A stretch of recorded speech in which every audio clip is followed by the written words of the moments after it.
Welcome back to Ruffells Ad Break, brought to you by our season sponsors Contented AI and none other than our venerable guest, Ed Donaldson, marketing lead, co-owner and all-round brand guardian at Pegasus Bay Wine. We talk about what it takes to build a world-class wine brand from the ground up, literally, from planting vines to winning Wine of the World at the Judgement of London. Ed shares his journey, his philosophy on authentic brand building, and why punk rock marketing might just be the secret sauce. Sit back, relax, and let's see where this episode goes. Ruffells Ad Break. What's the elevator pitch? Who's Ed Donaldson? Who am I talking to? So I was born in London back in 1975, so I turned 50 this year. Happy birthday. Thank you very much. Yeah, British passport's actually come in pretty handy over the years, working on and off over there back when I was chefing. Is it still useful? That's the question. Not anywhere near as useful as it used to be, that's for sure. Yeah. Both my kids have got British passports as a result of, me being born there, but it used to open up the whole of Europe, whereas not quite so much now. Yep. But still definitely has a potential to come in handy. Yep. As I say, I sort of worked over in the UK when I was chefing on and off, which I couldn't have done without a British passport. I would have had just the one shot at it and had to stay over there, whereas I went back and forth sort of about 5 or 6 years. I take care of the marketing at Pegasus Bay. I oversee our cellar door. I work with the rest of my family, a good number of my family at Pegasus Bay together. That's so casual. I take care of the marketing. I mean, that just sounds like it's the most relaxed thing in the world. And I know for a fact that you're a busy man. Yeah, I mean, it's a really sort of multifaceted sort of position, I guess. It's got a lot of different areas to it, from sort of inbound guests, looking, we actually just had a group through earlier in the week who stayed for a couple of days. So it's looking after them and putting a really interesting sort of authentic itinerary together for them, so they can come and sort of learn about what we do and who we are, and take that story away with them. Get plenty of inbound guests, as I say, and then there's promoting the brand to the various sort of export markets that we sell to. So we're in over 30 countries now, which I sort of built up I've been sort of with the business from the beginning. So it's all distribution that I sort of set up myself from scratch. So a lot of time overseas, just travelling in those various markets and forming relationships with people and getting to know distributors better and working with them to promote the brand. I also oversee our cellar door, so that's sort of the hospitality sort of side of the business. I was quite heavily involved in that for a number of years, for about 15 years. So I ran our restaurant for 15 years, and I was started off as commis chef there, and moved into sort of taking over as head chef, which I did for about 6 years, I think. Yep. Yeah. Yep. One thing which you haven't mentioned, which I know for a fact that you did, is planting the vines. I mean, the story goes, it's a lot. Yeah. Yes, you know the business, but it's not just the business today or what you've built from the distribution and sort of the hospitality and sort of the activation sort of side. But you've also been in the dirt from when nothing was there, right? Yeah, absolutely. I mean, Dad actually, along with a few of his mates and my mother, planted sort of the first vineyard in modern times. The French, about 150 years ago, planted a vineyard over in Akaroa, which was no longer there. It was planted around the same time as Lincoln College planted a little trial block as well. So I sort of grew up. That was the year I was born, 75. He planted that vineyard, so it was quite sort of. I guess Dad was a bit of a visionary sort of earlier on, and we went on to plant Pegasus Bay in 1985. It was myself and my 3 brothers and my mum and dad that were all involved in planting that vineyard. How important is that story or that the provenance of understanding that? Because I think for somebody who runs the marketing of I mean, I don't. Do you want to talk units? How many bottles of wine do you sell a year? I mean, it's a pretty decent sized establishment as far as New Zealand goes. Yeah, we're sort of, it's funny, some people think we're huge, some people think we're tiny. It depends what you compare us to. We're a Category 2 winery, and we're just at the start of Category 2. I think Category 1 is the smallest, Category 2 is the middle one, and 3 is the biggest. It's either that or the other way around. But we're just at the very start of Category 2, so we're not really, when you compare us to some of the really big players, especially those up in Marlborough, producing, vast amounts of Sauvignon Blanc, and there's a lot of big multinational companies that are invested in wine in New Zealand. We start to look pretty sort of boutique. We're sort of at a size where we think the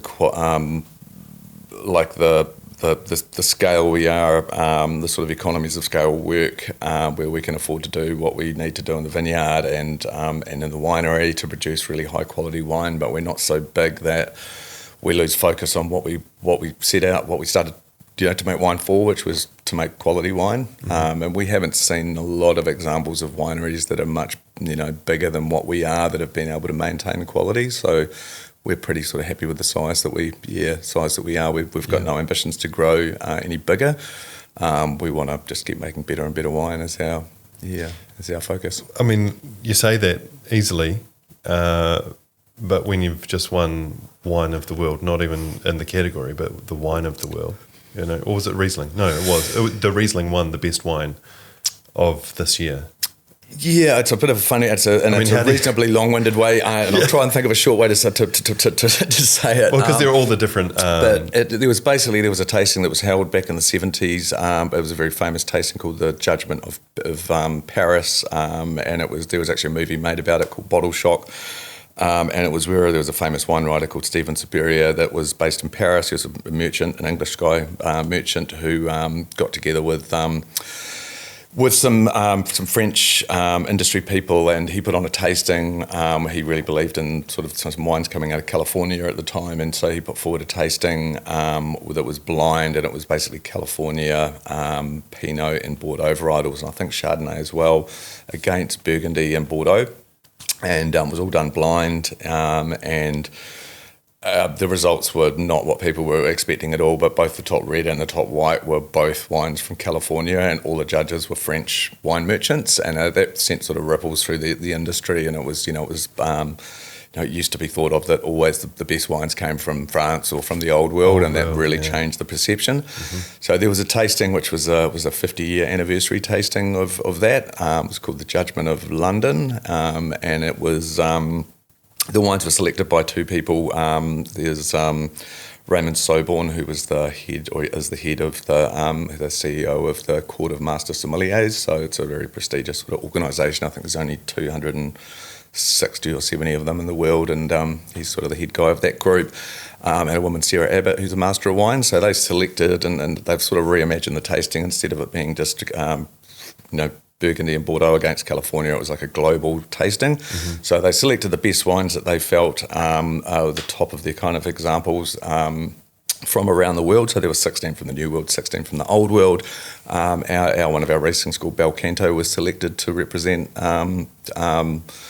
one of the Rieslings in the Riesling category, which totally blew me away when I received the correspondence that wine had been selected. It wasn't a particular vintage of that wine, it was just that one, it had shown consistency over so many years that they believed that it was one of the top examples in the world of that of that variety. And so we put a wine forward. We chose a vintage. We tasted through several different vintages, and we ummed and ahed, and we put a vintage forward, which was the 11.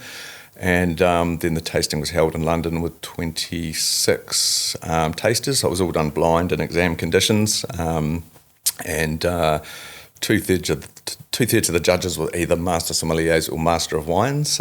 So it was ridiculously high calibre of sort of talent and knowledge in the room. And there was an average of all the scores that were put together. And then the results came out, and I got the call one morning, which was a pretty exciting morning. That the Bel Canto basically was the highest scoring wine in the entire tasting. Which was quite sort of it meant a lot because it wasn't a wine show where you can sort of enter your wines to choose to or not, and there's a lot of, like, we don't enter wines in shows generally, and a lot of producers don't enter their wines in shows, so people might win a trophy of a show and say we've got the best wine in the won the best wine in the world, but that this was sort of I guess a different type of tasting where it was sort of hand selected and then went through that process. So. Yeah, so that was pretty exciting. It was up against some huge names of, there was Chateau Mouton Rothschild 2009, which was selling for a cheeky sort of, I just Googled it, was about $3,000 a bottle. And a bunch of other wines kind of that sort of calibre. So yeah, that was pretty, it was a good morning. Shit, you're casual, Ed. You're so casual with it. But what goes into that? Because you said that you earlier on that you built up the distribution channels as well, single-handedly, and that's maybe off the back of being a chef. And there's something in that too, because whenever I've been to Peg Bay, the hospitality part is huge, right? So it's not just wine. There's the hospitality, but there's also the story is really important. And I think if you're building up a distribution network and you're going to market and you're entertaining inbound guests, then you're not marketing to you are in the supermarkets, but that's not who you're really talking to. You're talking to people who are looking for something different, and you've sort of I feel like you guys have been quite active in really holding the course, when potentially trends might have gone one way or another, or it would have been easier to sell more volume, or it would have whatever. How does that story come together in a way that you're then able to be in 30 markets and to sell to people in a way that you incorporate the hospitality of your offering and build a brand that you then get invited to, participate and then win, such prestigious awards? How do you do that? So I think, a lot of the points you touched on are hugely relevant. So, we, in terms of a story, you need to have, I think you need to have a really authentic story first and foremost, and then you have to have a point of difference. There's a lot of wine out there in the world, and there's selling wine domestically is one thing, and we have great support from our domestic market. It's more easy to get the story across and to be heard in a domestic market. In an export market, it's incredibly difficult to build a brand, and because you're no longer local. You have so much competition from all around the world. You need to have a very clear and concise and as I say, authentic story to really.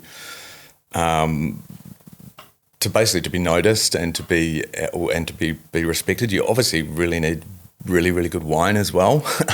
So the people that grow our grapes and make our wine, that's just obviously a hugely important part of the operation and the success of the business. We do put a lot of effort into our staff culture, and we're fortunate that we have really good retention of our staff. So we've got a lot of experience in our team. So I think combination of, you've got to have a really high quality product.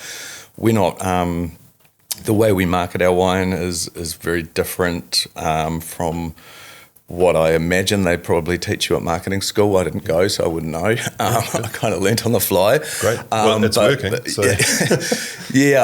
But I've certainly, How so? What are the secrets? What are the ingredients then? How do you successfully market? Well, I think, when you're marketing a sort of a different product, say a mass-produced product, you're going to go about it a very, very different way to when you're marketing a niche, high-quality product. So for us, what that means, and certainly what it means to me is, as I said before, authenticity, having a story and being able to tell that story, where we invest a lot of our marketing dollars is actually me going into market and spending time in that market, forming relationships with the distributors. A lot of our distributors we've been with for over 20 years, like dozens of them. Most of them we've been with. We're not interested in just a short-term relationship, selling a few bottles of wine. So, we invest money in sort of in market activities. It might be hosting, trade. I've just done a whole series of Riesling masterclasses around, New Zealand and Australia and Japan and Korea on the back end of this Judgement of London win. But just generally I spend a good amount of time sort of burning the shoe leather, as they call it, and just turning up and treading the boards. Tasting, putting on events. Of course, there's other forms of marketing, that we do as well. But anything we do has, my philosophy has always got to be, it's got to be really high quality, and it's got to be different from what everyone else is doing. Like, there's no point in going and getting a bunch of, Pegasus Bay aprons made, for example. We don't do those, but we don't do a lot of merchandising. But you will have a portrait done, a family portrait done. The one that by Dino. Which is exactly. Bonkers, but absolutely on brand. It's perfect. Yeah, I mean, we wanted to. I really didn't want to do a family photo. We're standing around wine barrels, kind of, which we've done plenty of those in the past, and it's like we need to do something really different, and that stands out. Yeah. We're basically when we do any type of merchandising, we make sure we do something that's different and that's of really high quality. I mean, we used to do wine knives, for example, corkscrews, which of course we don't do now because we're screw cap, but we did these really beautiful chrome parapulls, they were called, and no one else really didn't really see them anywhere else, and I mean everyone sort of loved them. Drooled over them. we did wine bags that we got for our sales team around the world, to pass to our distributors that could carry wine around in when they show samples, made in Italy, really high quality bags, and I don't know how many times I've heard the best wine bags we've ever been given. So, but you've also done stuff like, you do the events like the wine run and Art Trail, and even more recently, there are some Spotify playlists and stuff like that. So you're thinking differently. So why are you thinking? Why is music so important? Why is art so important? I mean, so we have a couple of different brands. So we've got the Pegasus Bay brand, which is our more premium brand. Most of the fruit for that brand comes from our home vineyard, which is around 40 years old now. And then we have our Main Divide brand, which is by no means an entry level brand. It's more of a sort of mid tier in terms of its price point. We're always it's really important to us that we over deliver in terms of sort of quality of wine. I know that sounds like a cheesy marketing thing to say, but it really is. It's genuine. I think anybody who turns up at the vineyard experiences that. So I think as long as I think it sounds it's cheesy if you say it and you don't do it, you don't deliver on it, but I think you guys deliver. So also with Main Divide, I market Main Divide differently to Pegasus Bay. So with Main Divide, or with Pegasus Bay, we have quite a close association with opera and the arts. My mother was an opera singer for many years. She was a chorus girl, as she calls herself, for about 30 years or so. She was also on the board of Canterbury Opera for many years, and she put a lot of energy and time into sort of establishing and helping establish an opera scene here in Canterbury. With Main Divide, we've associated it more with, I guess, the music of the next generation of myself and my brothers. So we've worked very closely with a lot of different music artists. For example, we've just collaborated with Fly My Pretties up in Wellington last weekend. They've done a live recording of a studio of a concert, which they'll be putting into an album, which we had our wines exclusively there, and done some various activations with them. We've put out, we're on to our 5th volume of Main Divide New Zealand music compilation, so we've been doing those over about the last 12 years or so, maybe a bit longer, every few years, whenever I sort of get the motivation to there's no sort of set timing for it. We work very closely with Loop Records for that, and I sort of go through and select from a huge catalogue of tracks that are given to me, to make the selection for those albums, and then we've had a DJ, Dylan C, who's done a mix of that as the last track on the album. So you can go to our website and download download those. So tried to come up with a sort of a playlist and an album that is the sort of music that you could play at a restaurant or a cafe that has a real New Zealand sort of flavour to it. That's very sort of smooth. That's not that you can, as I say, you can play in an environment that's not going to. Not going to irritate anyone, but at the same time, it's got a bit of edge to it. It's not like pop, for example. Yeah. No, it's really interesting. I mean, I think the whole the brand, or the brands, I should say, they do feel authentic. They're very different. There are a couple of different generations in there, but ultimately, you're pretty discerning around what gets published, right? And what you put your name to and how you are seen in the public. So you're very aware of what your market is. You know? Yes. So you said authenticity is really important. I think all of it's just, you're kind of breaking the rules. You're being more playful. You're kind of going, I'm not worried about publishing people that say you've got to put in, if you're going to do New Zealand music album, release one every year or whatever, and you're kind of like, well, I don't have time or interest this year, so I'm going to do it next year or whatever. So you're are you like the punk rock winery? what is how? I don't know about that. I think anything that anything that we put our name to, we want it to represent, who we are and be of a certain quality. And I think that's really important. And I actually think it's as important what we don't put our name to as what we do. I mean, we get constantly asked for, various advertising opportunities, of course, but also, collaborations and events and sponsorship for this and that and the other thing. And, it is really important to say no. Sometimes, in fact, a lot of the time, and be, what we put our brand next to really reflects on us, and so it's really important that we do quite a lot of work with different NGOs as well. So that's something my family are quite passionate about in terms of helping out. We feel that we've ended up in a fairly fortunate sort of situation, and so there's certain organisations that we're very passionate about supporting. One of those would be the what's called the FBI, which is the Friends of the Brain Institute, and that was actually an organisation that my father put together. He was a neurologist through most of his working career, and so it's like a fundraising arm for the Brain Institute. We put an event on at the winery called the Vine Run, which my brother Mike, he's the sporty spice of the family, and he sort of oversees that. He's been very passionately involved in that, so we've raised quite a lot of money through that. We support the arts a lot through whether it be music or painted art or sculptures or what have you. So, Do you think you could be so selective because you're a family-owned business? Do you think that plays into it? Absolutely. I think being family-owned, we don't have a board of shareholders telling us what to do. And I think, ultimately when you've got a board of shareholders, the money's the bottom line, and money's never been the bottom line for us. Actually creating a product that we're proud of is by far the most important thing. To us. If we wanted to get into making money, we'd probably be in a completely different business to what we are. Yeah. Well, it's world beating. So I basically haven't asked you any of the questions that I've got in front of me, which is totally fine. But hey, what's the worst job you've ever had? And that doesn't have to be.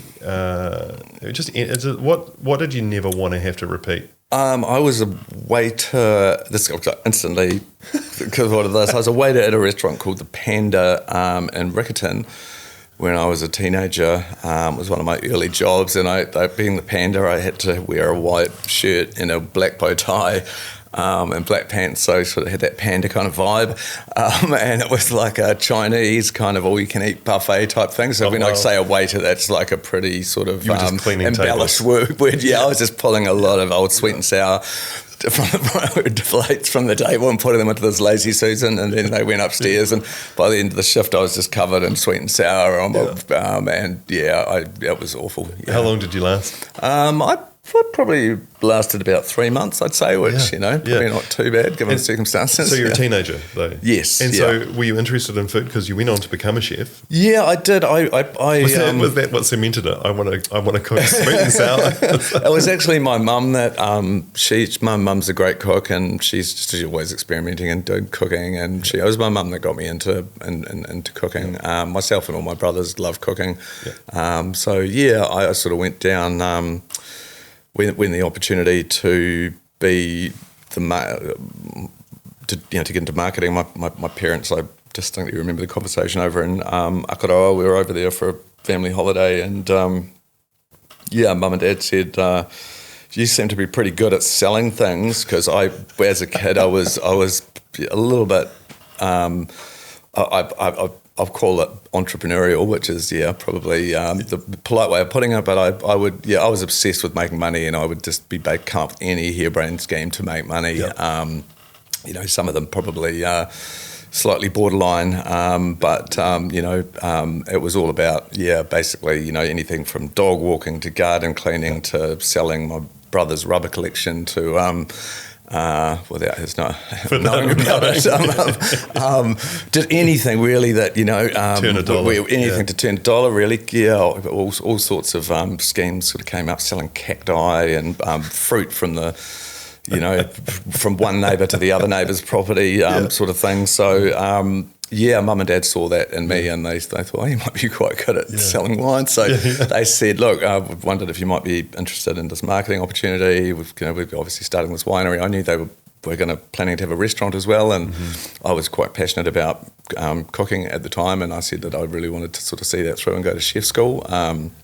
But as it turned out, I was able to do sort of both at the same time. I saw it as a great opportunity, and and there was definitely a period of time where I was just trying to do way too much. I was, there was a period where I was running the kitchen. I was as head chef. I was also managing the restaurant. I was doing all of the accounts for the restaurant. I was running the cellar door, overseeing the cellar door. I was doing all the sales in Christchurch, so turning up to all the restaurants and retailers, and then also sort of doing the marketing on top of that as well, which was pretty sort of primitive back then because we weren't exporting a lot. But as we started exporting more, I stepped out of the kitchen, which it was either stay in the kitchen or follow down the marketing path, which is the path that I took, and have never regretted that for a second. But I think, for me, it's pretty obvious that being part of that story from the beginning. It lends an air of sort of authority in a way when distributors are talking to an owner, somebody who's literally planted the vines through right the way. I can see you're just bored of. It's like fucking planted some great. You told that story a million times. I can see it. You've got to say it in a way that makes it seem like you haven't said it a million times. But there must be something, and like you say, you're in it for the long term. So you've really understood. Whether you went to marketing school or not, it doesn't matter. You understood all of the principles, and fundamentally, those human connections are massively important, right? And you have to make somebody feel something. Yeah, they have to have an emotional response. Yes, absolutely. You have to have a good product. Yeah, but you have to bother to turn up, because I bet you there are people who turn up and have a crack and they go, that's great, and they don't go back. Absolutely. You got to keep going back to your market, don't you? Yeah, absolutely do. As I mentioned earlier, it takes a long time to crack an export market and to become respected, and you need to obviously, as you say, show up consistently over years and years, and you need to deliver the quality and the bottle, for years and years, and then you need to establish relationships not just with the distributors but with new customers, with restaurateurs, and it's very different from, as I say, marketing a different type of wine, like let's just say a more mass-produced, style of wine, where they'd go about it a completely different way. But relationships is super important in this kind of more premium part of the market. Yeah. Do you remember the first piece of work you did for Pegasus Bay? The first thing that was outwardly facing? Was it a wine label? Was it an event? Do you remember the first thing? I probably. Putting together, like back in the early days when I first started, doing the marketing. So it would have been 30 odd years ago. the photos that people were using in the brochures and things and the way they promoted were just absolutely terrible. And I just remember thinking, like, you know, other industries for some reason, you know, they sort of weren't quite as bad. They were bad in what way? They were out of date, or the style? Just really just poor quality photos, you know, sort of. So I just got what I thought was a really good quality photographer and went out and we spent, I don't know, maybe a week in the vineyard and in the winery, around the region, and just put together, you know, what was a CD at that point of just really high quality photos at the time, with little fingernails, you know, of what each thing was, which each image was, and you know that got massive uptake from, you know, magazines, from lots of different organisations, because there just wasn't really any good quality, you know, or much in the way of good quality imagery of wineries there. So. Yeah, there's actually I still see them pop up, like even now, like there's, you know, it's all copyrighted to Pegasus Bay, but certain organisations have seemed to have forgotten about that. And I've, you know, I see sometimes a banner and it's got like, it's like, that's my hand holding that bunch of grapes, and I'm like, God, my fingernails are so dirty. Like, but yeah, they still seem to pop up sometimes today. So yeah, that's kind of one of the first things that jumps to mind. And so you bothered being invested and investing in what you thought was going to be worthy. And I'm sure also, you know, you guys were the first, and now Waipara is, you know, it's exploded with really good quality wine. Yeah, well, I should just say we were the first in Canterbury, alongside Lincoln College, planting that little trial block. But then by the time we moved up to Waipara, which was 10 years later, there were another couple of wineries in the valley there. I think there were about 3 wineries in the valley. Yeah. So it was certainly, you know, if you're talking Canterbury in general, but then, by the time we moved up into Waipara, as I say, there was a handful there. Yeah, but it's very much a... and I'm sure it's not as collegial as everybody says it is, but it's very much everybody seems to help each other out and understand that, you know, for the region to do well, they all do well on the back of that as well. So there's collegiality, even though I'm sure at some points people feel like they're, you know, I don't know, like would like a bit more of the spotlight. I don't know.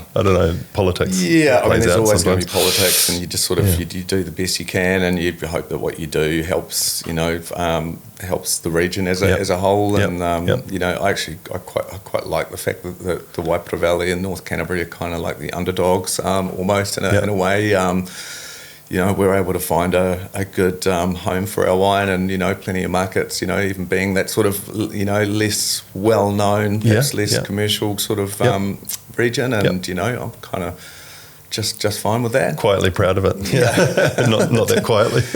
I mean, it's, and you're right. I mean, there's, of course, not everyone, you know, it's not, you know, we're not just one big happy family of producers, but there's certainly, there's a lot of us that, you know, I mean, there's no one really in the region that I don't have respect for. There is a collection of wineries that tend to sort of gravitate towards each other, which all have a sort of a similar ethos in terms of the sort of quality and the sort of things that I'm talking about. And so we work quite closely with a group of those wineries. Always helps. Yeah. So we've gone from CDs of photographs to Spotify playlists, events and activations, and all kinds of stuff. What's changed in that time as far as marketing a premium quality wine? What has changed over the years since you started?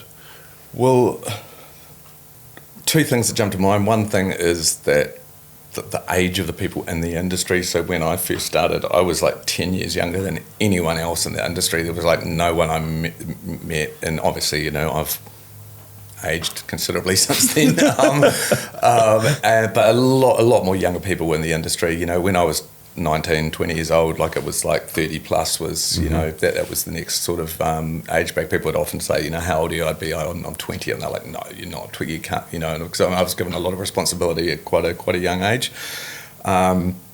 And I think the other thing that changes is just a lot more wine out there. A lot more wine. It's a lot more difficult as a new producer to establish a brand now. It's, you know, a lot tougher than it would have been. You know, you can't really make the mistakes that we were able to kind of make, you know, earlier on.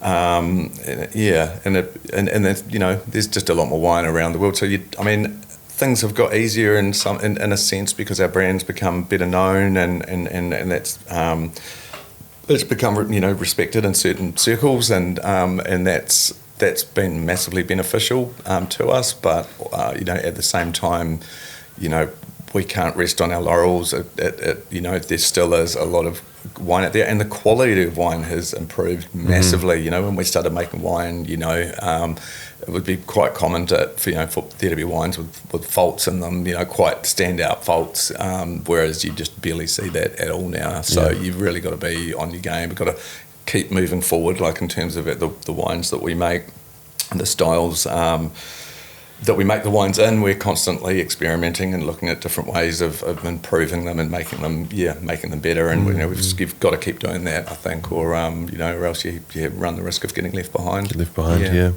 Hey, if you had a crystal ball, what would the next 3 to 5 years look like for you, for the business? Is it more of the same? Is it deeper and better? I mean, you said you don't want to increase the volume. It's just quality and. Yeah, I think like people always want the next new thing and the, you know, what's new, you know, we would try really, and you touched on it earlier about sort of trends and the fact that we tend not to sort of follow those, and that's actually something that's quite it's quite ingrained in us as a family. We want to make wines that we really truly believe are, you know, the best wines that we can make from, you know, that express the particular region and the site that, you know, that's obviously unique. There's nowhere else in the world that has our vineyard site. So that's really important to us to just to, as I say, keep making sort of you know, better and better wines rather than more of them. You know, and people, you know, there are trends in the industry, and it's tempting in some respects to sort of move towards those trends. But I think you kind of people lose respect for you, I think, if you just start following the trends rather than doing what you kind of truly believe in. So, you know, and again, people like to want to know what's fresh and what's new, and you know, while we do have, you know, some new labels and some new, you know, we're basically making better and better wine and understanding our vineyard more, you know, growing our wines in value rather than volume is, you know, having the wines become better known, continuing down that path of, you know, exposing more people to the brand. That's really what we're about. Yeah. Lucky last question. Why the hell did you sponsor us? Is it because I got you on a good day? I think the first time I spoke to you, you were out fishing. I think. I think that was probably a really good time to catch you. I had something on, and I'm like, quick, that's fine, just get him off the phone and get back into the. No, I mean, you know, you can be very charismatic and highly persuasive, but no, in all reality, you know, we don't do a lot of sponsorship outside of sort of NGOs and sort of, you know, the arts and, you know, health related. But we do sometimes, and when we do, you know, we do it with organisations or companies that we think have a similar ethos to us, and that are all about quality. And you know, we've had the pleasure of you know, working with you in the past, and we know, you know, you've done a couple or so projects for us. We know the quality of what you turn out. So very proud to put our name next to that.